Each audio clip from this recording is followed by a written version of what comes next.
ফিলিস্তিনের পক্ষে পূর্ণ সদস্য পদের সমর্থনে জাতিসংঘের সনদ পাশ হওয়ার পর তীব্র ক্ষোভে সনদ ছিঁড়ে ফেলেন ইসরায়েলি রাষ্ট্রদূত গিলাদ এরদান। ভোট কার্যক্রম শেষ হওয়ার পরপরই এমনটা করেন তিনি।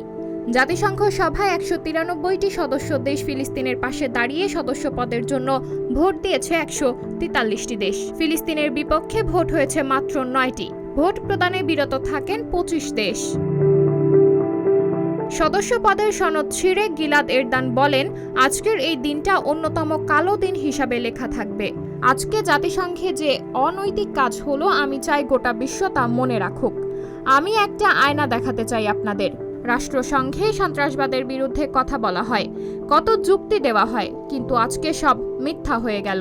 এমন একটা দেশকে সদস্য পদের জন্য সমর্থন জানানো হলো যারা সন্ত্রাসবাদকে মদদ দেয়, জঙ্গিদের আশ্রয় দেয়।